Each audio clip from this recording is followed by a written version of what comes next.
Akar masalah dan sebab-sebab terjadi konflik. Jika Anda pernah memperhatikan berita di televisi tentang tawuran akibat rusuh dalam pertandingan sepak bola, Anda bisa melihat penyebab terjadinya konflik. Berikut penuturan beberapa para ahli mengenai sebab-sebab terjadinya konflik. Tokoh yang pertama dari Surjono Sukamto, sebab-sebab terjadinya konflik antara lain: A. Perbedaan antara orang perorangan, misalnya karena perbedaan pendirian dan perasaan sehingga dapat menyebabkan bentrokan antara orang perorangan. B. Perbedaan kebudayaan, karena kepribadian seseorang sedikit banyak dipengaruhi oleh kebudayaan masyarakatnya, sehingga sadar atau tidak sadar, sedikit atau banyak mempengaruhi pola pikir dan pola pendiriannya, yang kemudian dapat menyebabkan pertentangan antar kelompok manusia. C. Bentrokan kepentingan, baik kepentingan antar orang per orang, antara kelompok dengan kelompok, maupun antara orang dan kelompok. Misalnya perbedaan kepentingan buruh dan majikan dapat menimbulkan konflik di antara mereka. Yang terakhir, perubahan sosial yang cepat untuk sementara waktu mengubah nilai-nilai di dalam masyarakat. Hal ini dapat menimbulkan konflik antara golongan-golongan yang berbeda pendapat mengenai pembentukan kembali sistem nilai yang akan dipakai selanjutnya. Selanjutnya yang kedua, Fisher menyebutkan penyebab konflik adalah isu-isu utama yang muncul pada waktu menganalisis konflik, yaitu isu kekuasaan, budaya, identitas, gender, dan hak.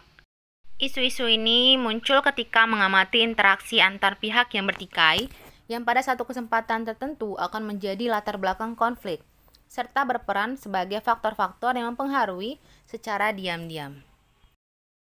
Yang ketiga, menurut Wirawan, konflik dapat terjadi karena keterbatasan sumber, tujuan yang berbeda, komunikasi yang tidak baik, keragaman sosial, perlakuan yang tidak manusiawi, sebagaimana tampak pada diagram berikut.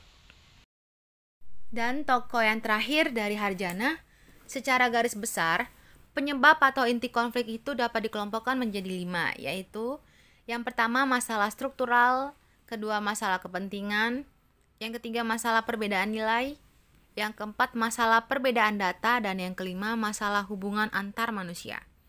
Konflik dapat berintikan salah satu atau gabungan dua atau lebih di antara inti konflik yang telah disebutkan sebelumnya.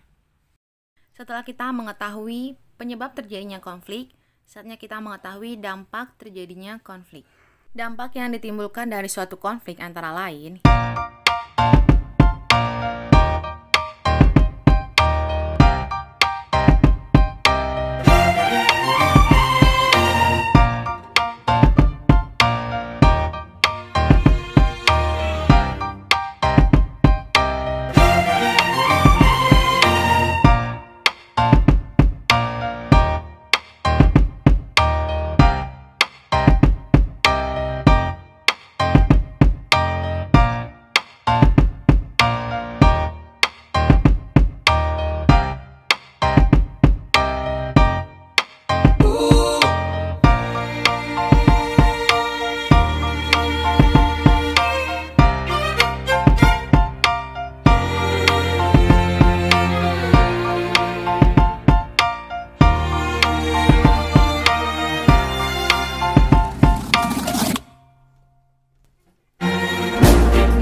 Nah, anak-anak, itu tadi penjelasan dari materi akar masalah dan sebab-sebab terjadinya konflik. Bagaimana? Apa kamu sudah mengerti? Salah satu tokoh yang menyebutkan sebab-sebab terjadinya konflik dari Surjono Sukamto. Yang pertama, perbedaan perorangan. Yang kedua, perbedaan kebudayaan. Yang ketiga, perbedaan kepentingan. Dan yang keempat, perubahan sosial yang cepat. Terjadinya konflik tentu mengakibatkan dampak. Dampaknya bisa berupa hal yang positif